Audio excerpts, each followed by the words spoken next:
Chapter 21. Dr. Seward's Diary. 3 October. Let me put down with exactness all that happened, as well as I can remember it, since last I made an entry.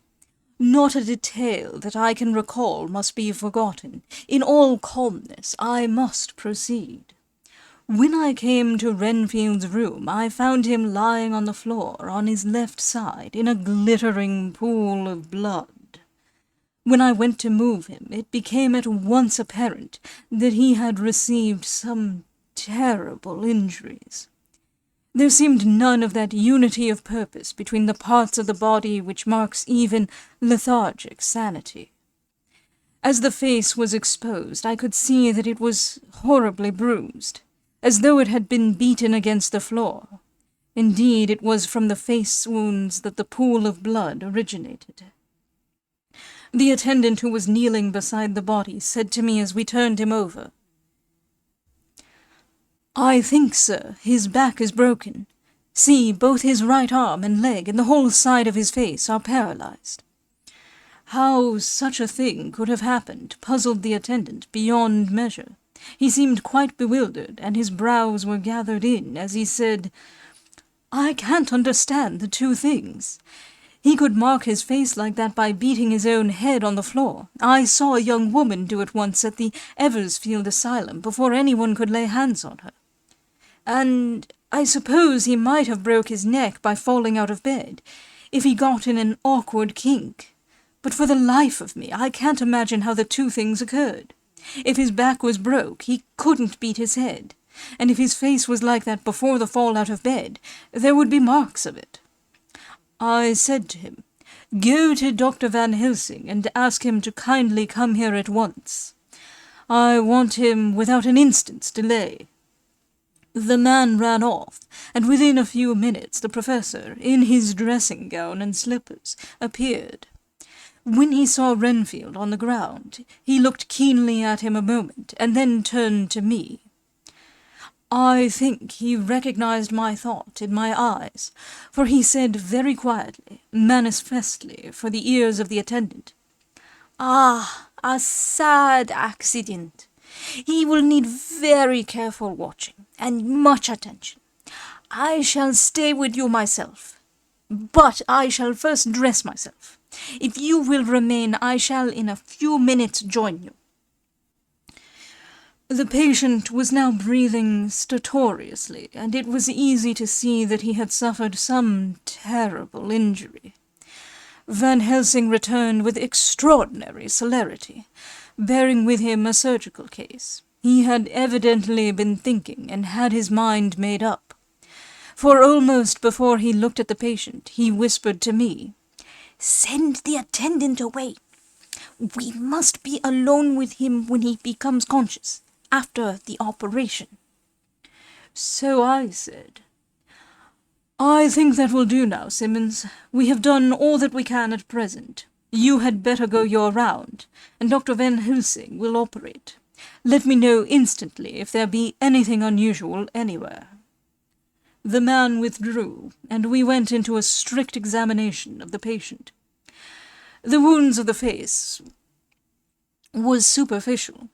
The real injury was a depressed fracture of the skull, extending right up through the motor area. The professor thought a moment and said, 'We must reduce the pressure and get back to normal conditions as far as can be. The rapidity of the suffusion shows the terrible nature of his injury. The whole motor area seems affected. The suffusion of the brain will increase quickly, so we must trephine at once, or it may be too late.' As he was speaking, there was a soft tapping at the door. I went over and opened it, and found in the corridor without Arthur and Quincy in pyjamas and slippers. The former spoke. 'I heard your man call up Dr. Van Helsing and tell him of an accident, so I woke Quincy, or rather called for him, as he was not asleep.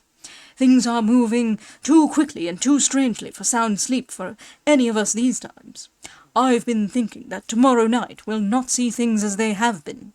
We'll have to look back and forward a little more than we have done. May we come in?' I nodded, and held the door open till they had entered. Then I closed it again. When Quincy saw the attitude and state of the patient, and noted the horrible pool on the floor, he said softly, "My God, what has happened to him? Poor devil." I told him briefly, and added that we expected he would recover consciousness after the operation, for a short time at all events. He went at once and sat down on the edge of the bed, with Godalming beside him. We all watched in patience. "We shall wait," said Van Helsing, "just long enough to fix the best spot for trephining, so that we may most quickly and perfectly remove the blood clot, for it is evident that the hemorrhage is increasing." The minutes during which we waited passed with fearful slowness. I had a horrible sinking in my heart, and from Van Helsing's face I gathered that he felt some fear or apprehension as to what was to come. I dreaded the words that Renfield might speak. I was positively afraid to think, but the conviction of what was coming was on me, as I have read of men who have heard the death watch. The poor man's breathing came in uncertain gasps. Each instant he seemed as though he would open his eyes and speak, but then would follow a prolonged, stertorous breath, and he would relapse into a more fixed insensibility. Inured as I was to sick beds and death, this suspense grew and grew upon me. I could almost hear the beating of my own heart, and the blood surging through my temples sounded like blows from a hammer. The silence finally became agonizing. I looked at my companions, one after another, and saw from their flushed faces and damp brows that they were enduring equal torture. There was a nervous suspense over us all, as though overhead some dread bell would peal out powerfully when we should least expect it. At last there came a time when it was evident that the patient was sinking fast. He might die at any moment. I looked up at the professor and caught his eyes fixed on mine. His face was sternly set as he spoke. "There is no time to lose. His words may be worth many lives. I have been thinking so, as I stood here. It may be there is a soul at stake. We shall operate just above the ear." Without another word, he made the operation. For a few moments the breathing continued to be stertorous. Then there came a breath so prolonged that it seemed as though it would tear open his chest. Suddenly his eyes opened, and became fixed in a wild, helpless stare. This was continued for a few moments. Then it softened into a glad surprise, and from the lips came a sigh of relief. He moved convulsively, and as he did so said, "I'll be quiet, doctor. Tell him to take off the strait waistcoat. I have had a terrible dream. It has left me so weak that I cannot move. What's wrong with my face? Feels all swollen. It smarts dreadfully." He tried to turn his head, but even with the effort, his eyes seemed to grow glassy again, so I gently put it back. Then Van Helsing said in a quiet, grave tone, "Tell us your dream, Mr. Renfield." As he heard the voice, his face brightened through its mutilation, and he said, "That is Dr. Van Helsing. How good it is of you to be here. Give me some water. My lips are dry, and I shall try to tell you. I dreamed." He stopped and seemed fainting. I called quietly to Quincy, "The brandy, it is in my study. Quick!" He flew and returned with a glass, the decanter of brandy, and a carafe of water. We moistened the parched lips, and the patient quickly revived. It seemed, however, that his poor, injured brain had been working in the interval, for when he was quite conscious, he looked at me piercingly with an agonized confusion which I shall never forget, and said, "I must not deceive myself. It was no dream, but all a grim reality." Then his eyes roved round the room. As they caught sight of the two figures sitting patiently on the edge of the bed, he went on, "If I were not sure already, I would know from them." For an instant his eyes closed, not with pain or sleep, but voluntarily, as though he were bringing all his faculties to bear. When he opened them, he said hurriedly, and with more energy than he had yet displayed, "Quick, doctor, quick! I am dying. I feel that I have but a few minutes, and then I must go back to death, or worse. Wet my lips with brandy again. I have something that I must say before I die, or before my poor crushed brain dies anyhow. Thank you. It was that night after you left me, when I implored you to let me go away. I couldn't speak then, for I felt my tongue was tied, but I was as sane then, except in that way, as I am now. I was in an agony of despair for a long time after you left me. It seemed hours. Then there came a sudden peace to me. My brain seemed to become cool again, and I realized where I was. I heard the dogs bark behind our house, but not where he was."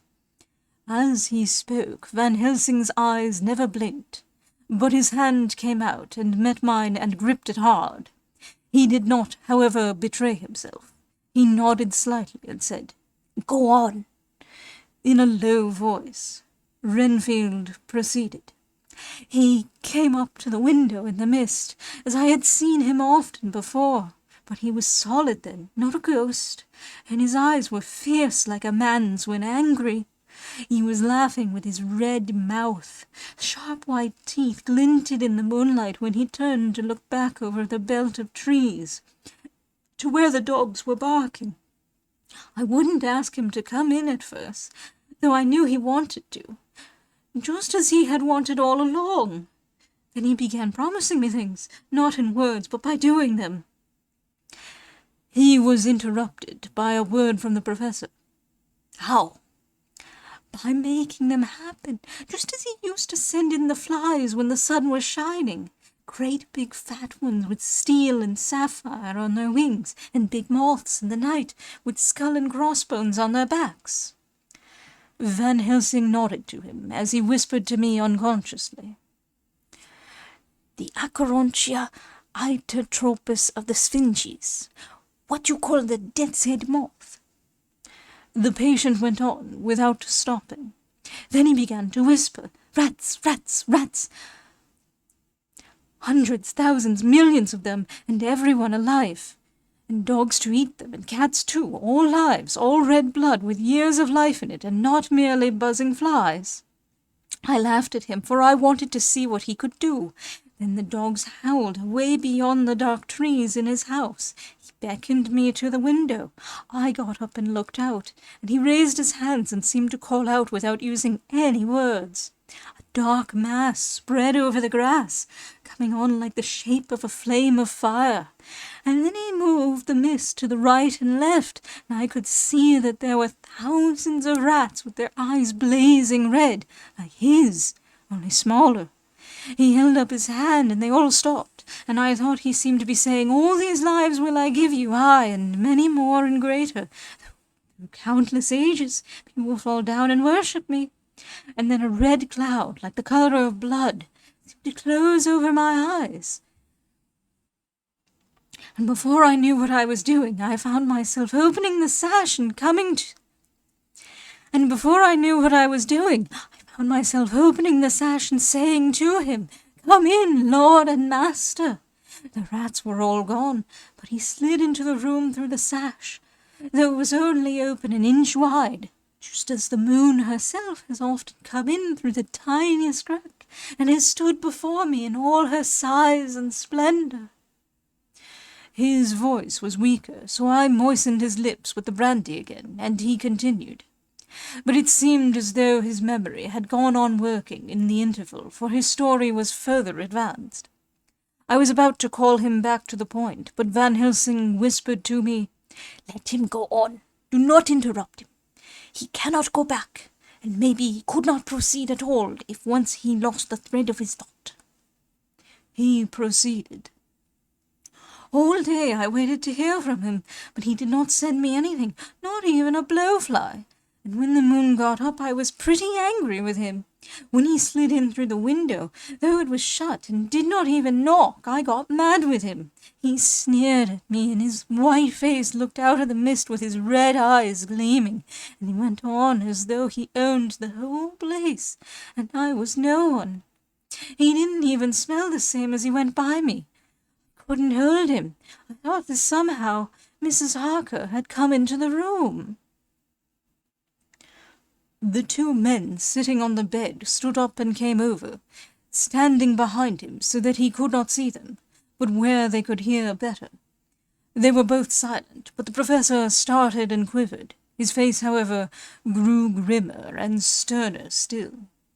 Renfield went on without noticing.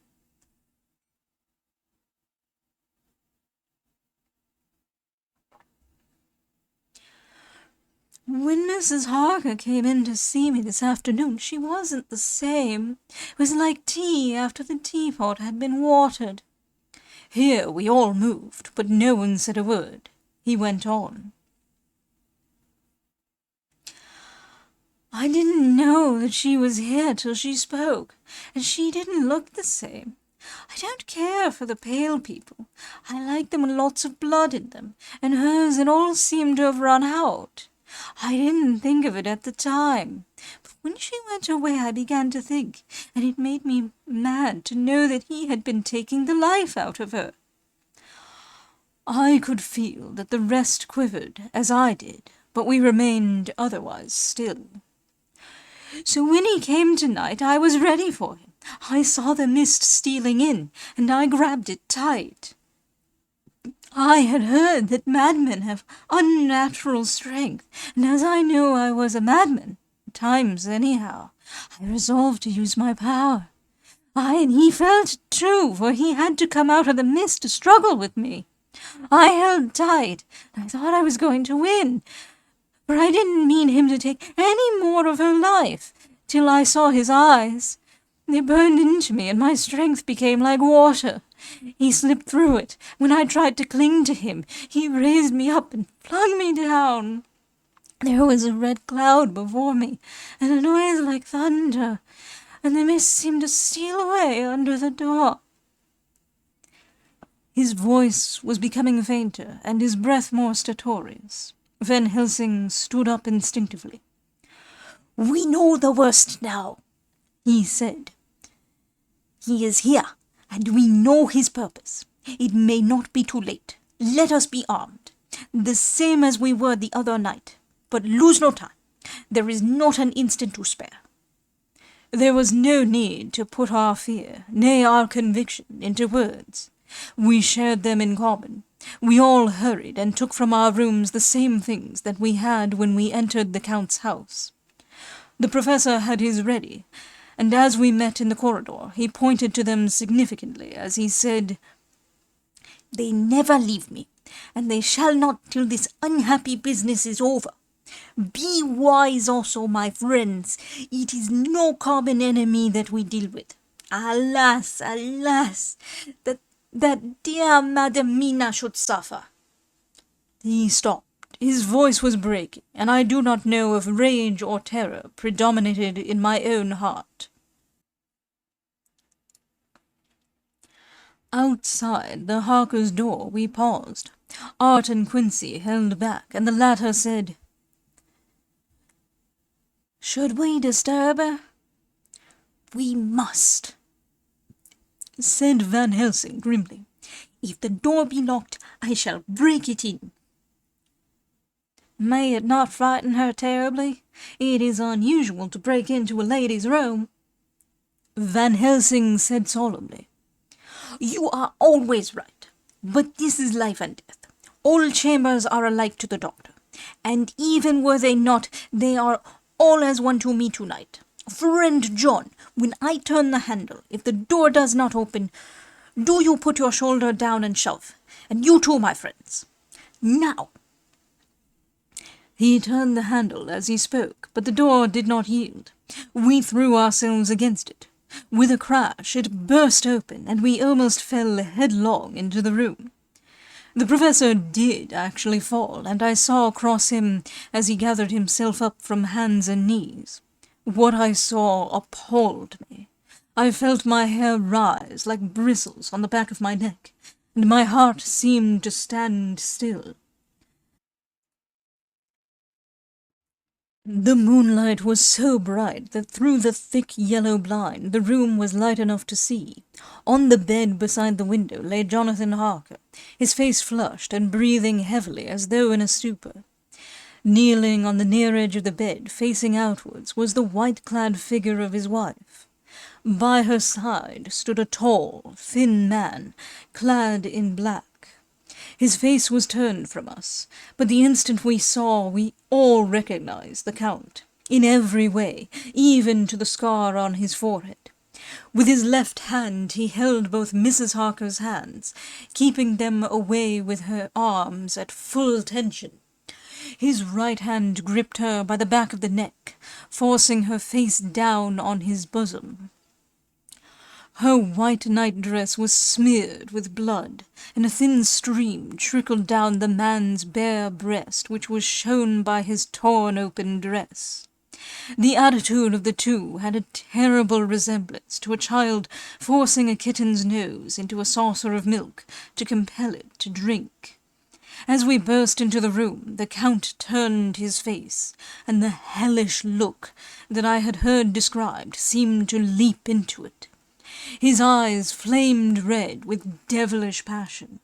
The great nostrils of the white aquiline nose opened wide and quivered at the edge, and the white sharp teeth behind the full lips of the blood-dripping mouth champed together like those of a wild beast.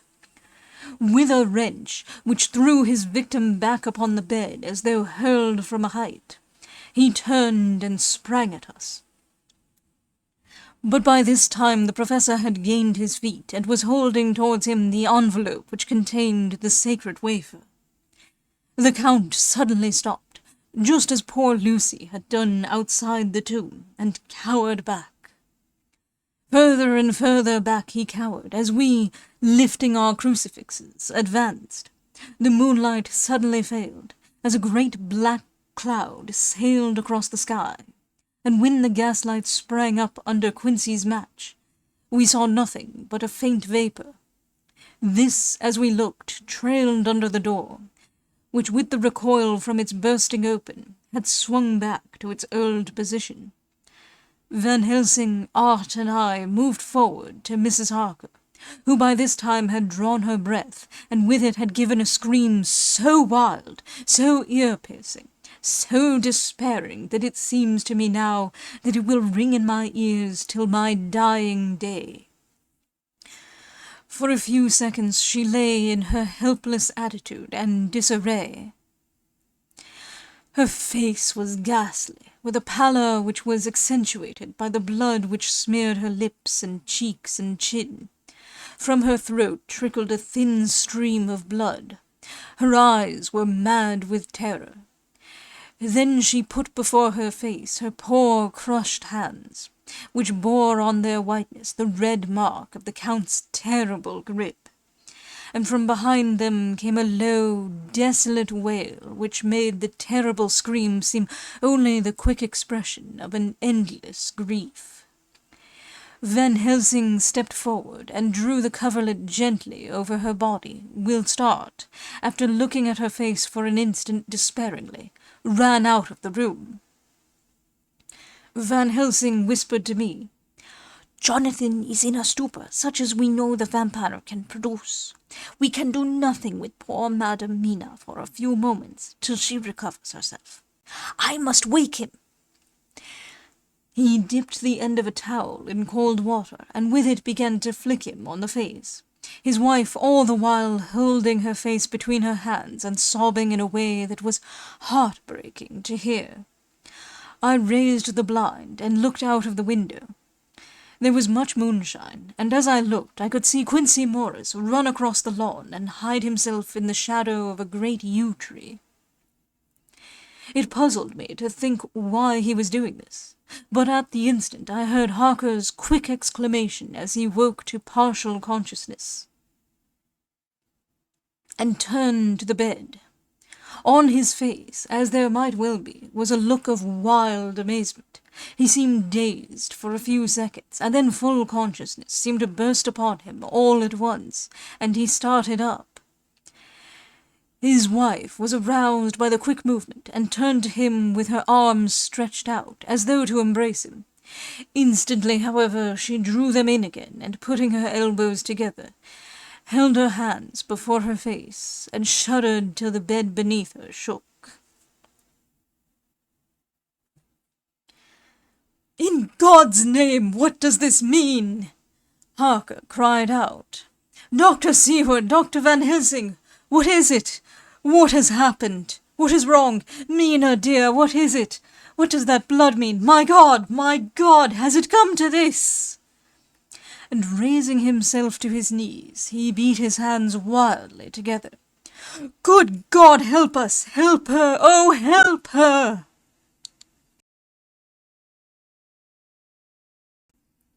With a quick movement, he jumped from bed and began to pull on his clothes, all the man in him awake at the need for instant exertion. "What has happened? Tell me all about it!" he cried without pausing. "Dr. Van Helsing, you love Mina, I know. Oh, do something to save her. It cannot have gone too far yet. Guard her while I look for him." His wife, through her terror and horror and distress, saw some sure danger to him. Instantly forgetting her own grief, she seized hold of him and cried out, "No, no, Jonathan, you must not leave me. I have suffered enough tonight. God knows, without the dread of his harming you. You must stay with me. Stay with these friends who will watch over you." Her expression became frantic as she spoke, and he yielding to her, she pulled him down sitting on the bedside and clung to him fiercely. Van Helsing and I tried to calm them both. The professor held up his little golden crucifix and said with wonderful calmness, "Do not fear, my dear. We are here, and whilst this is close to you, no foul thing can approach. You are safe for tonight, and we must be calm and take counsel together." She shuddered and was silent, holding down her head on her husband's breast. When she raised it, his white night-robe was stained with blood where her lips had touched, and where the thin open wound in her neck had sent forth drops. The instant she saw it, she drew back with a low wail, and whispered amidst choking sobs, "Unclean, unclean! I must touch him or kiss him no more. Oh, that it should be that it is I who am now his worst enemy, and whom he may have most cause to fear." To this he spoke out resolutely. "Nonsense, Mina. It is a shame to me to hear such a word. I would not hear it of you, and I shall not hear it from you. May God judge me by my deserts, and punish me with more bitter suffering than even this hour, if by any act or will of mine anything ever come between us." He put out his arms and folded her to his breast, and for a while she lay there sobbing. He looked at us over her bowed head, with eyes that blinked damply above his quivering nostrils. His mouth was set as steel. After a while her sobs became less frequent and more faint, and then he said to me, speaking with a studied calmness which I felt tried his nervous power to the utmost, "And now, Dr. Seward, tell me all about it. Too well I know the broad fact. Tell me all that has been." I told him exactly what had happened, and he listened with seeming impassiveness. But his nostrils twitched and his eyes blazed as I told him how the ruthless hands of the Count had held his wife in that terrible and horrid position, with her mouth to the open wound in his breast. It interested me, even at that moment, to see that, whilst the face of white, set passion worked convulsively over the bowed head, the hands tenderly and lovingly stroked the ruffled hair. Just as I had finished, Quincy and Godalming knocked at the door. They entered in obedience to our summons. Van Helsing looked at me questioningly. I understood him to mean if we were to take advantage of their coming, to divert, if possible, the thoughts of the unhappy husband and wife from each other, and from themselves. So on nodding acquiescence to him, he asked them what they had seen or done, to which Lord Godalming answered, "I could not see him anywhere in the passage, or in any of our rooms. I looked in the study, but though he had been there, he had gone. He had, however—" He stopped suddenly, looking at the poor, drooping figure on the bed. Van Helsing said gravely, "Go on, friend Arthur. We want here no more concealments. Our hope now is in knowing all. Tell freely." So Art went on. He had been there, and though it could only have been for a few seconds, he made rare hay of the place. All the manuscript had been burned, and all the blue flames were flickering amongst the white ashes. The cylinders of your phonograph, too, were thrown on the fire, and the wax had helped the flames. Here I interrupted. Thank God there is the other copy in the safe. His face lit for a moment, but fell again as he went on. I ran downstairs then, but could see no sign of him. I looked into Renfield's room, but there was no trace there except— Again he paused. "Go on," said Harker hoarsely. So he bowed his head and, moistening his lips with his tongue, added, "Except that the poor fellow is dead." Mrs. Harker raised her head. Looking from one to the other of us, she said solemnly, "God's will be done." I could not but feel that Art was keeping back something, but as I took it that it was with a purpose, I said nothing. Van Helsing turned to Morris and asked,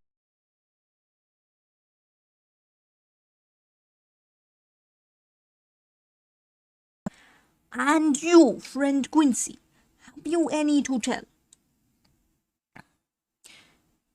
"A little," he answered. "It may be much eventually, but at present I can't say. I thought it well to know, if possible, where the Count would go when he left the house. I did not see him, but I saw a bat rise from Renfield's window and flap westward. I expected to see him in some shape go back to Carfax, but he evidently sought some other lair. He will not be back tonight, for the sky is reddening in the east and the dawn is close. We must work tomorrow." He said the latter words through his shut teeth. For a space of perhaps a couple of minutes there was silence, and I could fancy that I could hear the sound of our hearts beating. Then Van Helsing said, placing his hand very tenderly on Mrs. Harker's head, "And now, Madam Mina, poor dear, dear Madam Mina, tell us exactly what happened. God knows that I do not want that you be pained, but it is need that we know all. For now, more than ever, has all work to be done quick and sharp, and in deadly earnest. The day is close to us that must end all, if it may be so, and now is the chance that we may live and learn." The poor dear lady shivered, and I could see the tension of her nerves as she clasped her husband closer to her, and bent her head lower and lower still on his breast. Then she raised her head proudly, and held out one hand to Van Helsing, who took it in his, and after stooping and kissing it reverently, held it fast. The other hand was locked in that of her husband, who held his other arm thrown round her protectingly. After a pause in which she was evidently ordering her thoughts, she began. I took the sleeping draught which you had so kindly given me, but for a long time it did not act. I seemed to become more wakeful, and myriads of horrible fancies began to crowd in upon my mind, all of them connected with death and vampires, with blood and pain and trouble. Her husband involuntarily groaned as she turned to him and said lovingly, "Do not fret, dear. You must be brave and strong, and help me through the horrible task. If you only knew what an effort it is to me to tell of this fearful thing at all, you would understand how much I need your help.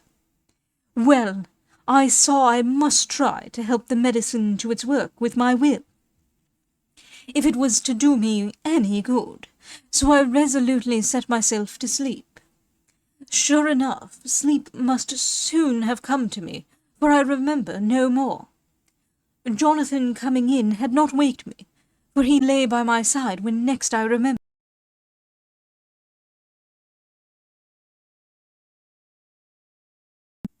There was in the room the same thin white mist that I had before noticed.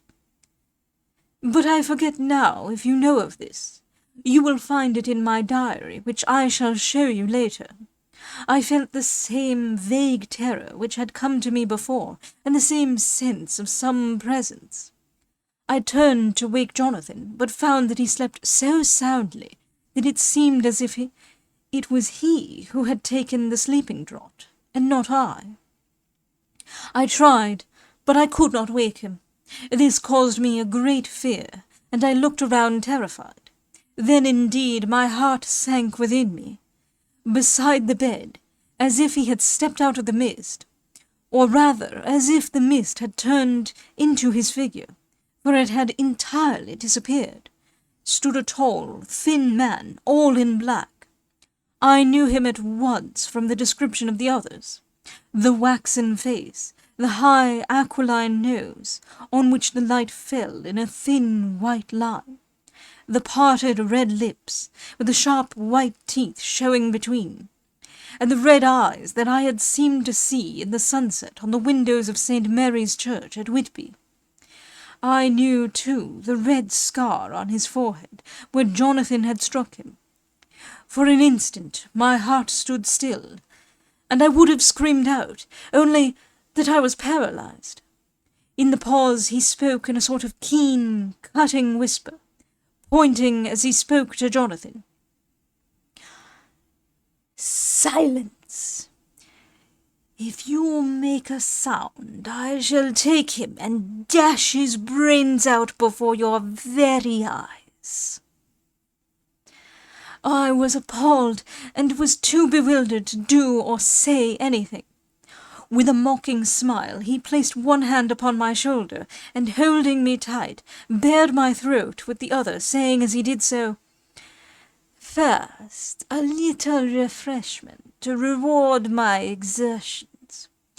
You may as well be quiet. It is not the first time, or the second, that your veins have appeased my thirst." I was bewildered, and strangely enough, I did not want to hinder him. I suppose it is a part of the horrible curse that such is, when his touch is on his victim. And, oh, my God, pity me! He placed his reeking lips upon my throat. Her husband groaned again. She clasped his hand harder and looked at him pityingly, as if he were the injured one, and went on. I felt my strength fading away, and I was in a half-swoon.